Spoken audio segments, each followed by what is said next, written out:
Hola amigos, ¿cómo estamos?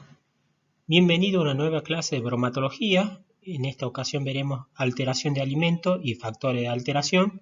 Mi nombre es José y comenzamos. ¿Qué es un alimento alterado? Es aquel que por causas naturales de índole física, química y o biológica o derivada de tratamientos tecnológicos inadecuados o deficientes que pueden ser aislados o combinadas han provocado un deterioro en las características organolépticas, en su composición intrínseca y en el valor nutritivo del alimento. Por lo tanto, vemos que son cambios, modificaciones, en sus características organolépticas, que implican cambio en el sabor, color, olor, textura, cambio en su composición química o valor nutritivo, lo que ocasiona que el consumidor pueda detectarlo fácilmente. En la figura vemos que tenemos varios alimentos que se encuentran alterados.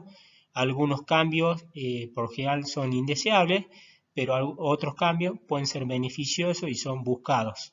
Ya veremos cuáles.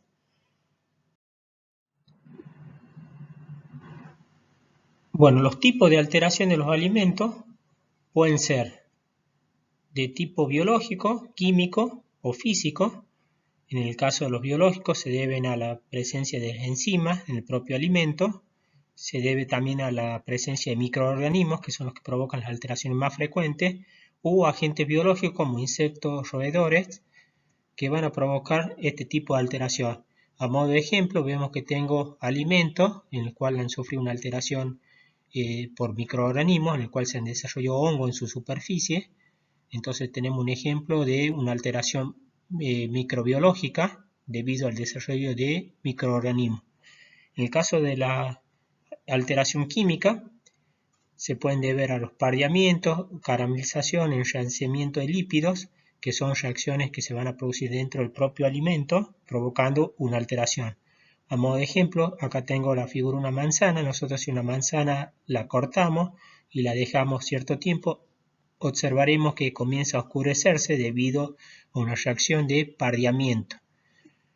Ahora, dentro de las alteraciones físicas, tenemos alteraciones mecánicas debido a la temperatura, a la humedad, a la luz. A modo de ejemplo, acá tenemos frutas en las cuales han sufrido una alteración que fácilmente se observa debido a golpes mecánicos. Entonces acá tenemos un ejemplo de alteración debido a golpes mecánicos, entonces se trata de una alteración física. Bueno, nosotros nos concentraremos en la alteración microbiológica, debido a que es la alteración que más preocupa en los alimentos. Los microorganismos pueden multiplicarse sobre el alimento dependiendo de factores que van a condicionar su proliferación. Recordemos que los alimentos pueden provenir de diferentes fuentes y llegan al alimento y de acuerdo a las condiciones y las características del alimento va a favorecer o va a impedir su proliferación. Entonces vamos a ver los factores de alteración microbiológica, pueden ser de dos tipos: factores intrínsecos, que son los que dependen de las características propias del alimento, es decir, nos concentramos solamente en el alimento en sí, mientras que los factores extrínsecos son aquellas propiedades del medio ambiente de conservación que afectan tanto a los alimentos como a los microorganismos. Entonces, recordemos, intrínseco es propio del alimento.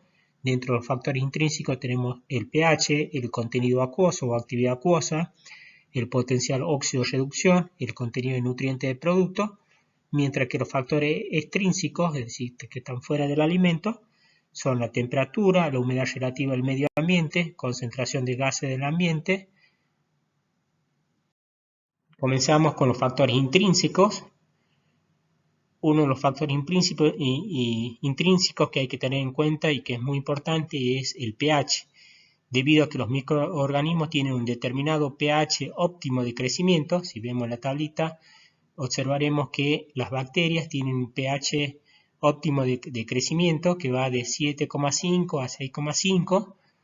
Hay algunas bacterias lácticas o acéticas que ya pueden tener un pH óptimo de crecimiento un poco más bajo, y le siguen las levaduras y los mohos. Entonces vemos que al tener esta información es importante porque cada uno de los alimentos tiene un determinado pH, es decir, los alimentos tienen diferente pH y esto va a influir notablemente en el tipo de microorganismo que va a desarrollarse en este alimento. Como vimos, a medida que va descendiendo el pH, hay bacterias que son menos resistentes y en este lado tenemos las bacterias más resistentes. ¿Qué quiere decir esto? Que en el alimento ácido es más probable que se desarrollen levaduras, hongos, como vimos acá, levadura, moho, que tienen un pH óptimo de crecimiento más bajo que las bacterias en general. A modo de ejemplo, acá tengo 3 alimentos.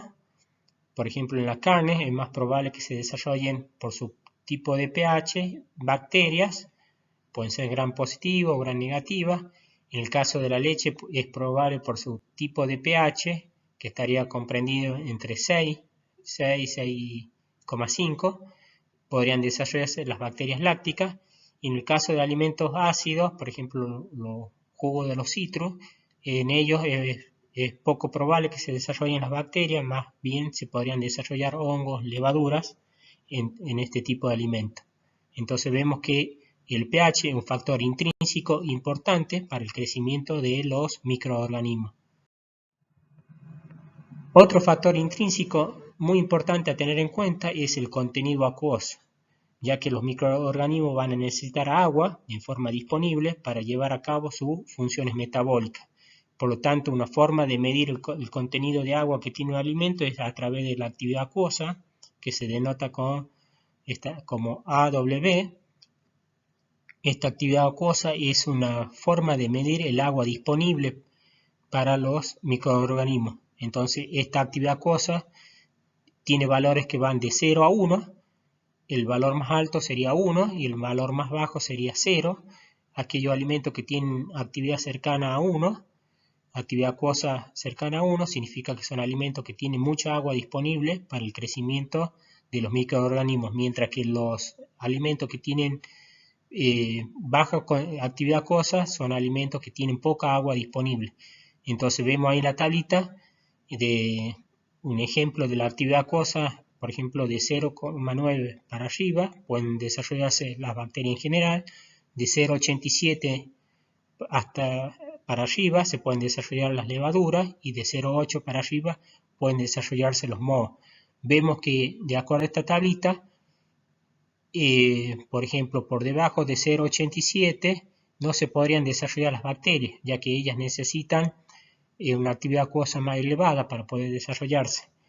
Entonces los alimentos frescos, que tienen una actividad acuosa por encima del 0,98, son aquellos que se pueden alterar fácilmente por un amplio rango de microorganismos, que pueden incluir bacterias, gram positivas, gram negativas, levaduras, moho. Entonces son alimentos que son perecederos, entonces se pueden alterar fácilmente. Entonces, a modo de ejemplo, acá tengo la carne, que es un alimento con elevada actividad acuosa. Vemos que se puede alterar fácilmente por un gran número de microorganismos, mientras que acá tengo un alimento con menor contenido acuoso, entonces en ello vemos que se pueden proliferar los mohos. Continuando con los factores intrínsecos, un factor intrínseco muy importante a tener en cuenta es el potencial óxido-reducción, que es una medida indirecta de la disponibilidad de oxígeno. De acuerdo a esto, nosotros los microorganismos los podemos clasificar en microorganismos anaerobios o microorganismos aeróbicos. Los microorganismos aerobios necesitan para crecer valores de redox positivos, es decir, la presencia de oxígeno, mientras que los microorganismos anaerobios frecuentemente requieren de valores de potencial óxido-reducción negativo, es decir, ausencia de oxígeno. Entonces, con esto podemos clasificar a los microorganismos en aerobio estricto, anaerobio estricto y anaerobio facultativo. ¿Qué significa esto último? Que si bien estos microorganismos pueden desarrollarse en ausencia de oxígeno, al ser anaerobio, al ser facultativo significa que si hay oxígeno pueden desarrollarse, es decir, se pueden desarrollar tanto en ausencia como en presencia de oxígeno. A modo de ejemplo, tenemos acá algunos tipos de microorganismos que se encuentran en algunos alimentos, por ejemplo, la Escherichia coli es una bacteria anaerobia facultativa que generalmente se encuentra en el intestino de los mamíferos. Acá tenemos el Clostridium botulinum, que es una de las bacterias más temidas, ya que provoca el botulismo. Es una bacteria anaerobia, es decir, que no requiere la presencia de oxígeno. Y en el caso del Bacillus cereus, es una bacteria anaerobia facultativa, como dijimos, que se desarrolla en ausencia de oxígeno, pero si hay oxígeno también puede desarrollarse.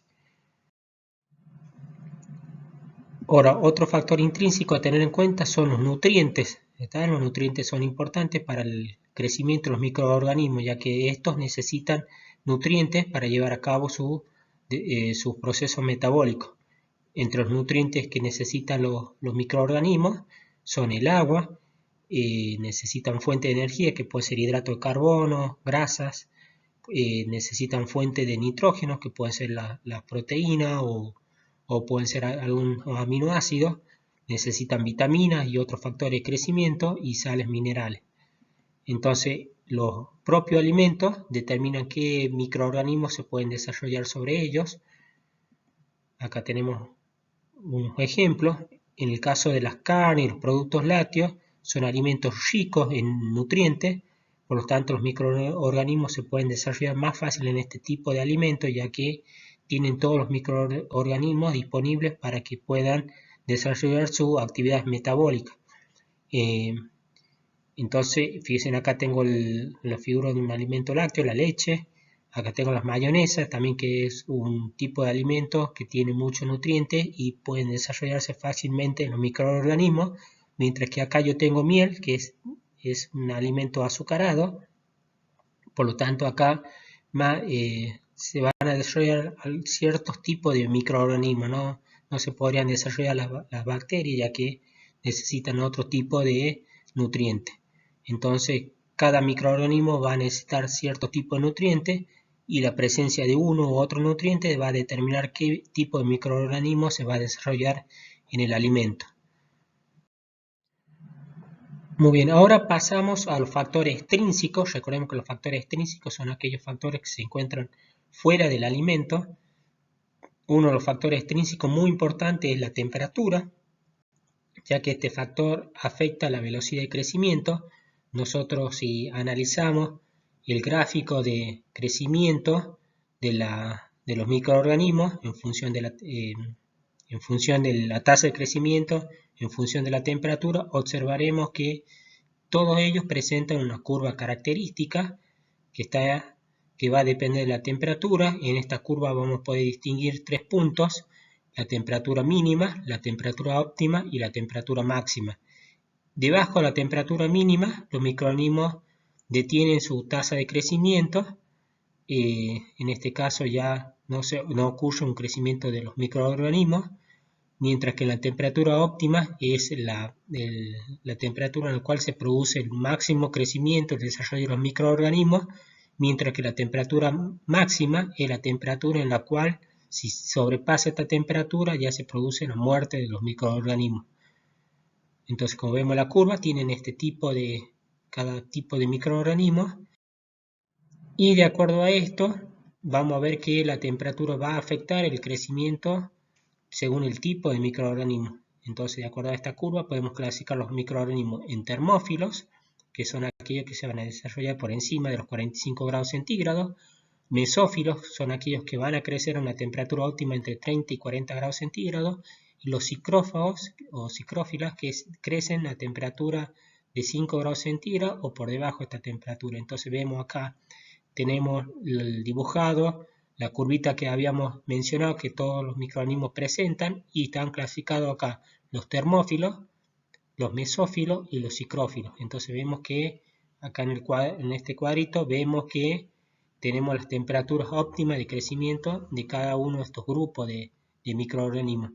Recordemos que a temperatura muy baja el crecimiento es muy lento e inclusive puede detenerse. Entonces significa que si yo tengo un microorganismo mesófilo por debajo de los 10 grados centígrados, el crecimiento se va a hacer muy lento, llegando a detenerse. Esto no significa que los microorganismos mueran, debido a que si la temperatura comienza a aumentar hasta llegar a la temperatura óptima, van a llegar a desarrollarse estos tipos de microorganismos. Mientras que si la temperatura supera la temperatura máxima, ahí en ese caso ya se produce la muerte del microorganismo, ya que no pueden volver a reproducirse, aunque se baje la temperatura. Este es el fundamento de los tratamientos térmicos de conservación, de pasteurización y esterilización de los alimentos. Otro factor extrínseco muy importante a tener en cuenta es la humedad relativa. Una humedad relativa alta puede incrementar el riesgo por proliferación microbiana, también puede favorecer la posibilidad de reacciones químicas y enzimáticas. Este es un parámetro importante, ya que puede modificar la calidad sensorial de los alimentos por pérdida o ganancia de humedad. Como vemos ahí en la figura, tenemos una lechuga. Si su humedad relativa es más baja, que va a provocar que en el alimento, que este alimento pierda humedad y se marchite. Entonces vemos en la figura como, de acuerdo a la humedad relativa, puede marchitar, si es baja, puede marchitarse este tipo de alimento. Por eso es importante tener este parámetro, este factor extrínseco en la conservación de los alimentos. Otro factor extrínseco importante es la concentración de gas en el medio ambiente. El almacenamiento de alimentos en las llamadas atmósferas controladas o modificadas va a retrasar la maduración de alimentos de frutas, va a retrasar también la alteración de alimentos vegetales, etc. Bueno, hasta acá llegamos al final de la clase. Nos estamos viendo en la próxima. Saludos, suerte.